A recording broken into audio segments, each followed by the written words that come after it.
Hello नमस्कार दोस्तों, मैं अविराज ब्राइट एजुकेशन चैनल पर एक बार फिर से आपका स्वागत करता हूं। आज मैं फ्यूचर स्किल से जो आप लोगों के ट्रिपल सी में सिलेबस में कुछ चेंजिंग हुई है, जिसमें से केवल 2 चैप्टर को अलग किया गया है, future skill and cyber security. ठीक है, तो फ्यूचर स्किल्स जो आपके चैप्टर अलग से बनाए गए हैं, उनसे मैं महत्वपूर्ण क्वेश्चंस आप लोगों के लिए लेकर के आया हूँ। और आपके एग्ज़ाम में जितने समय आपको मिलते थे पहले, मतलब कि आपको 80 मिनट मिलते थे पहले, तो अब जो है 90 मिनट 10 मिनट और बढ़ा दिया गया है। तो आप लोगों के लिए बहुत ही अच्छी बात है।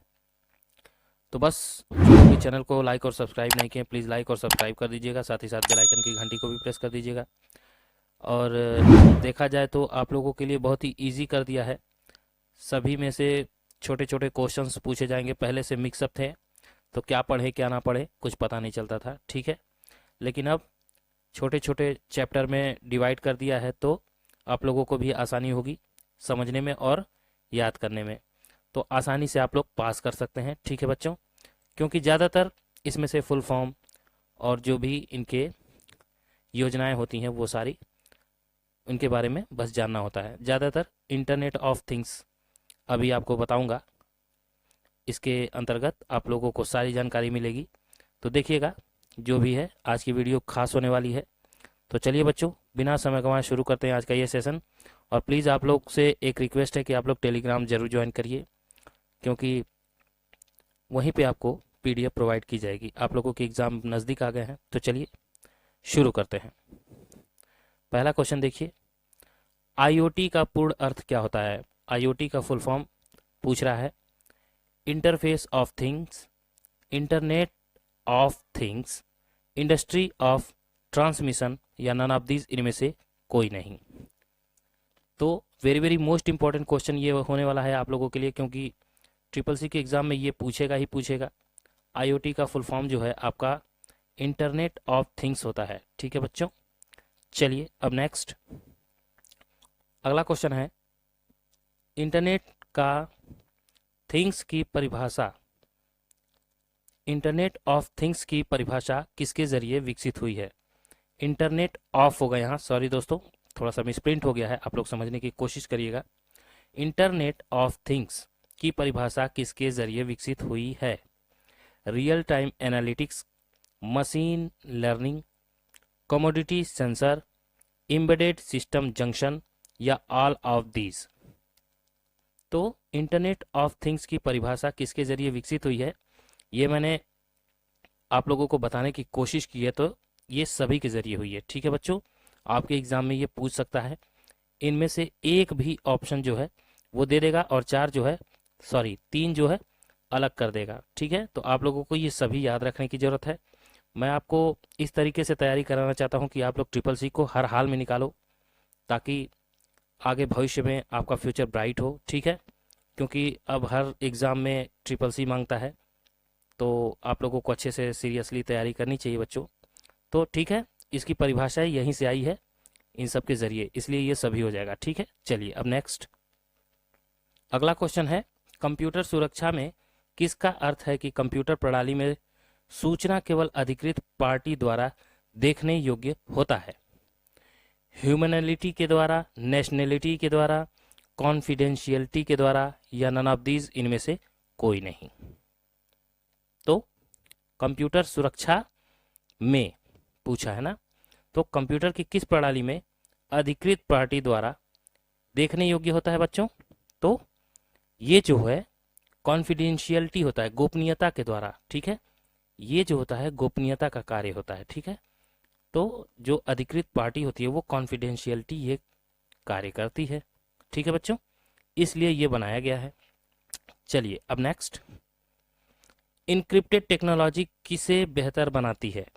पहली बात तो आप लोगों को बता दूं, इनक्रिप्टेड जो कि किसी चीज को डॉट डॉट डॉट में बदल दे, परिवर्तित कर दे, या फिर स्टार में बदल दे, लेकिन आपको लिखा हुआ नहीं दिखाई देगा। ठीक है, जैसे पासवर्ड डालते हैं तो कहीं कहीं स्टार स्टार स्टार दिखाई देता है ना, तो वो इनक्रिप्टेड का कमाल होता है। तो वही कह रहा है, इनक्रिप्टेड टेक्नोलॉजी किसे बेहतर बनाने का काम करती है? मैटर को, जो आपका सब्जेक्ट होता है, मैटर होता है जो आप लिखते हैं देते हैं, या फिर सिक्योरिटी को, परफॉर्मेंस को, या नन ऑफ दीज, इनमें से कोई नहीं। तो क्या हो जाएगा राइट आंसर?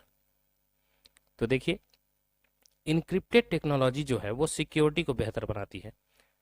आप लोग समझ ही गए होंगे, जब भी आप कोई पासवर्ड डालते हैं तो वो सिक्योरिटी का काम होता है, कोई देख ना ले, इसलिए वो स्टार स्टार बन के आता है। ठीक है, चलिए अब नेक्स्ट अगला क्वेश्चन है, सुरक्षित कंप्यूटिंग का मुख्य लक्ष्य क्या है? सिक्योर कंप्यूटिंग का मुख्य लक्ष्य क्या होता है? कॉन्फिडेंशियलिटी, सिक्योरिटी, अवेलेबिलिटी या नन ऑफ दीज, इनमें से कोई नहीं। सुरक्षित कंप्यूटिंग का जो मेन उद्देश्य होता है बच्चों, वो कॉन्फिडेंशियलिटी होता है। ठीक है, स्पेलिंग में प्रिंट हो गई है, कहीं कहीं हो जाती है बच्चों, आप लोग ध्यान दे दीजिएगा। पिछली बार में मैंने सही लिखा है, यहाँ पे मिसप्रिंट हो गया है, कॉन्फिडेंशियलिटी। चलिए अब नेक्स्ट अगला क्वेश्चन है, कौन और किस उद्देश्य के लिए डाटा एक्सेस कर सकता है, यह किसके द्वारा जाना जा सकता है? कौन और किस उद्देश्य के लिए डाटा को एक्सेस कोई कर सकता है, तो ये चीज किसके द्वारा हम जान सकते हैं? डाटा एक्सेस कंट्रोल के द्वारा, सिस्टम कंट्रोल के द्वारा, सिस्टम डिजाइन के द्वारा या नन ऑफ दीज, इनमें से कोई नहीं। किसके जरिए हम ये जान सकते हैं कि कौन है जो किसी गलत उद्देश्य से हमारे डेटा को एक्सेस कर रहा है? ठीक है, तो ये कैसे जाना जा सकता है? तो ये जो है डाटा एक्सेस कंट्रोल के द्वारा जाना जा सकता है या पता लगाया जा सकता है। ठीक है बच्चों, चलिए अब नेक्स्ट अगला है, डाटा एक्सेस कंट्रोल सुरक्षा प्रदान करने की एक विधि है। देखिए, डाटा एक्सेस कंट्रोल सुरक्षा प्रदान करने की एक विधि है। पिछले मैटर में मैंने आपको बताया, पिछले क्वेश्चन में जो कि आप लोगों ने पढ़ा, डाटा एक्सेस कंट्रोल से ही सुरक्षा प्रदान की जाती है। तो यहाँ पे वही ट्रू और फॉल्स में पूछा है, डाटा एक्सेस कंट्रोल सुरक्षा प्रदान करने की एक विधि है, ट्रू है कि फॉल्स है? तो क्या हो जाएगा? ट्रू हो जाएगा, है ना। चलिए अब नेक्स्ट, व्यवधान की वजह से सेवाएं या डाटा जो अनुपयोगी होती हैं वह नष्ट हो जाती हैं।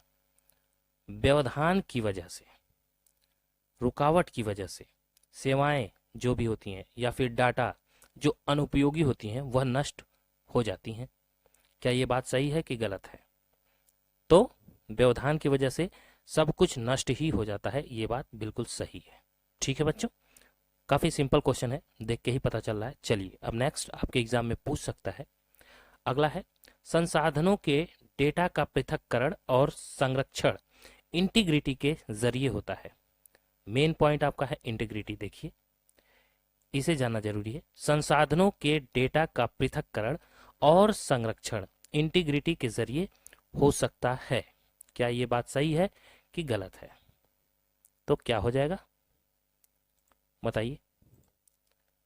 तो संसाधनों के डेटा का पृथक्करण और संरक्षण इंटीग्रिटी के जरिए ही होता है बच्चों। ठीक है, इसलिए ट्रू हो जाएगा। ठीक है, चलिए अब नेक्स्ट, कौन सा कंप्यूटर खतरे का एक वर्ग है? पूछ रहा है कौन सा कंप्यूटर खतरे का एक वर्ग है। स्टॉकिंग, डॉस अटैक, सॉलिसिटिंग या नन ऑफ दीज, इनमें से कोई नहीं। तो कौन सा कंप्यूटर खतरे का एक वर्ग है?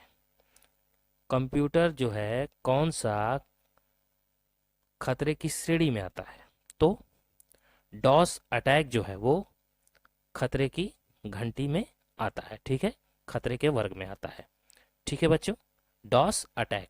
चलिए अब नेक्स्ट, इलेक्ट्रॉनिक भुगतान प्रणाली के लिए निम्नलिखित में से कौन एक प्रकार का खतरा है?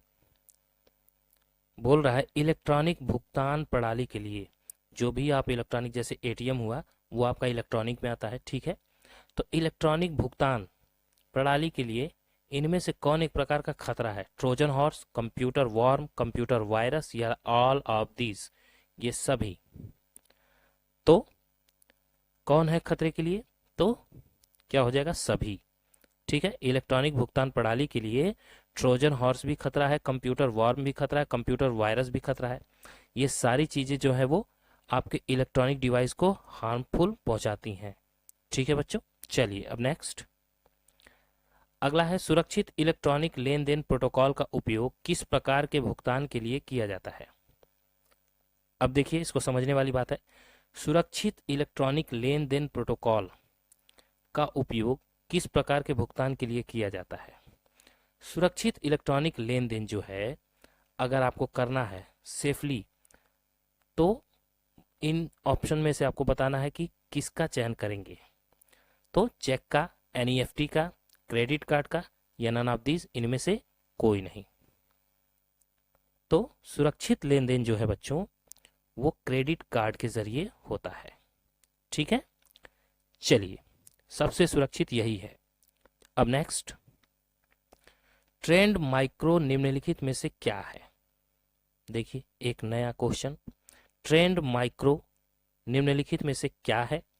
बताइए ट्रेंड माइक्रो क्या कहलाता है। Program, antivirus software, virus program या नन ऑफ दीज, इनमें से कोई नहीं। तो ट्रेंड माइक्रो जो होता है वो एक प्रकार का एंटीवायरस सॉफ्टवेयर होता है। ठीक है बच्चों, क्या होता है। ट्रेंड माइक्रो जो है वो एंटीवायरस सॉफ्टवेयर होता है। चलिए अब नेक्स्ट, निम्नलिखित में से फायरवॉल एक वायरस है, क्या ये बात सही है कि गलत है। देखिए फायरवॉल आपके कंप्यूटर की सुरक्षा के लिए होता है और ये कह रहा है क्या, वायरस है, तो ये क्या हो जाएगा, गलत हो जाएगा। कंप्यूटर की सुरक्षा के लिए फायरवॉल होता है और ये वायरस बता रहा है उसे, इसलिए ये फॉल्स हो जाएगा। चलिए अब नेक्स्ट, अगला क्वेश्चन है, निम्नलिखित में से डेटा सुरक्षा खतरों में कौन शामिल है। डेटा सुरक्षा के खतरों में कौन शामिल है। Software failure, hardware failure, privacy invasion या नन ऑफ दीज, इनमें से कोई नहीं। तो डेटा सुरक्षा के खतरों में कौन शामिल है, तो प्राइवेसी इन्विजन। ठीक है बच्चों, option C is the right answer. चलिए अब नेक्स्ट, जब एक सर्वर डाउन होता है तो यह एक नेटवर्क विश्वसनीयता समस्या कहलाता है, क्या यह बात सही है। जब एक सर्वर डाउन हो जाता है तो यह एक नेटवर्क विश्वसनीयता समस्या कहलाता है। बताइए क्या यह बात सही है कि गलत है। तो बिल्कुल ये बात सही है। ठीक है, चलिए अब नेक्स्ट, अगला है इंडस्ट्री 4.0 यानी कि उद्योग 4.0 पॉलिटिशियन के लिए एक नई तकनीकी है, क्या ये बात सही है कि गलत है। 4.0 जो इंडस्ट्री है वो पॉलिटिशियन के लिए एक नई तकनीकी है, नई टेक्नोलॉजी है, तो ये गलत है। इंडस्ट्री 4.0 जो है वो पॉलिटिशियन के लिए एक नई तकनीकी नहीं है। ठीक है ना, चलिए अब नेक्स्ट, फिशिंग धोखाधड़ी का एक रूप है जहां धोखाधड़ी करने वाले ईमेल प्रतिष्ठित स्रोतों से भेजे जाते हैं। कह रहा है फिशिंग जो है वो एक प्रकार का धोखाधड़ी है जहां धोखाधड़ी करने वाले ईमेल प्रतिष्ठित स्रोतों से भेजे जाते हैं, कई कई प्रकार से भेजे जाते हैं। क्या ये बात सही है कि गलत है। तो बिल्कुल फिशिंग जो होती है वो एक प्रकार की धोखाधड़ी होती है। ठीक है बच्चों, जो कि कई तरीके से की जाती है। इसमें बताया है कि ईमेल कई कई तरीकों से भेजा जाता है और पासवर्ड और वगैरह वगैरह ओटीपी सब कुछ जानने की कोशिश करते हैं लोग, इसलिए फिशिंग धोखाधड़ी का एक काम होता है। ठीक है, इसलिए ट्रू हो जाएगा। चलिए अब नेक्स्ट, अगला है निम्नलिखित में से कौन साइबर सुरक्षा का प्रकार है। बोल रहा है कौन है जो साइबर सुरक्षा का प्रकार है। Attacks on property, attacks on industry, attacks on confidentiality या नन ऑफ दीज, इनमें से कोई नहीं। तो साइबर सुरक्षा का जो प्रकार है ना वो आपका हो जाएगा अटैक्स ऑन कॉन्फिडेंशियलिटी। ठीक है, गोपनीयता पे जो अटैक होता है उसके बचाव करने के लिए जो है वो साइबर सुरक्षा का काम होता है कि आपके जो कॉन्फिडेंशियलिटी होता है उस पर अटैक होने से बचाया जा सके, ना कि अटैक्स ऑन प्रॉपर्टी। प्रॉपर्टी पे थोड़ी ना बचाया जाता है, इंडस्ट्री पे थोड़ी ना बचाया जाता है। ठीक है, साइबर सुरक्षा का मेन काम होता है कॉन्फिडेंशियलिटी, बस इतना आप लोग जानिए। चलिए अब नेक्स्ट, अगला क्वेश्चन है निम्नलिखित में से कौन सा प्रमाण पत्र व्यवसाय और व्यक्तियों के उपयोग के लिए जारी किया जाएगा। कह रहा है निम्नलिखित में से कौन सा प्रमाण पत्र व्यवसाय और व्यक्तियों के लिए उपयोग होने वाले व्यक्तियों के लिए जारी किया जाएगा? प्रमाण पत्र कौन सा? क्लास 1, क्लास 2, क्लास 3 या नन ऑफ दीज, इनमें से कोई नहीं। ये क्वेश्चन आपके एग्जाम में आ सकता है, तो आप लोगों को मैं सोचा कि आपके समक्ष लेकर के आया जाए। तो क्या हो जाएगा? क्लास 2 जो है, ठीक है बच्चों, ये है जो प्रमाण पत्र क्लास 2 की कैटेगरी में रखा गया है, वो जो है व्यवसाय और व्यक्तियों के उपयोग के लिए जारी किया गया है। ठीक है, क्लास 2, इसे आप लोग देखिएगा, ध्यान दीजिएगा और अच्छे से याद रखिएगा। आपके एग्जाम में पूछता है तो आपको अवश्य करके आना है। चलिए अब नेक्स्ट, आज का लास्ट क्वेश्चन है, रोबोटिक भी आर्टिफिशियल इंटेलिजेंस से संबंधित एक प्रमुख क्षेत्र है। क्या ये बात सही है कि गलत है? देखिए, रोबोटिक जो है आर्टिफिशियल इंटेलिजेंस यानी कि एआई से संबंधित एक प्रमुख क्षेत्र है। तो क्या हो जाएगा, ट्रू या फॉल्स? तो बिल्कुल ट्रू है। एआई का ही ये जो रूप है, जो विकसित किया गया है, एआई ने किया है रोबोटिक्स का, तो मेन पार्ट एआई का है, आर्टिफिशियल इंटेलिजेंस का, इसलिए रोबोटिक्स के लिए आर्टिफिशियल इंटेलिजेंस से संबंधित एक प्रमुख क्षेत्र माना गया है। ठीक है बच्चों, इसलिए ट्रू हो जाएगा। तो बस आज की वीडियो में इतना ही था। मैं और भी आप लोगों के लिए अच्छे अच्छे क्वेश्चंस लेकर के आऊँगा। आप लोग चिंता मत करिए, बस आराम से आप लोग डे बाय डे जब भी मैं वीडियो अपलोड करता हूँ, वैसे तो अभी एक दिन गैप करके वीडियो चल रही है, जब आपके एडमिट कार्ड डाउनलोड हो जाएंगे, और कब डाउनलोड होंगे ये भी मैं आपको एक नोटिफिकेशन के ज़रिए बता दूंगा, उसकी भी एक अलग से वीडियो बनाऊंगा। तो जब से आपके एडमिट कार्ड डाउनलोड होने शुरू हो जाएंगे, तब से मैं आपको मैराथन के रूप में डेली वीडियो दूंगा, ताकि आप लोगों को ज़्यादा से ज़्यादा हेल्प मिल सके। आप लोग पास होने के लिए बस थोड़ी सी मेहनत कीजिए और आप लोग आसानी से पास कर सकते हैं बच्चों। ठीक है, तो चलिए आज की वीडियो में बस इतना ही था। मिलते हैं अगली वीडियो में, तब तक के लिए मैं अविराज आपसे इजाज़त लेता हूँ। जय हिंद, जय भारत।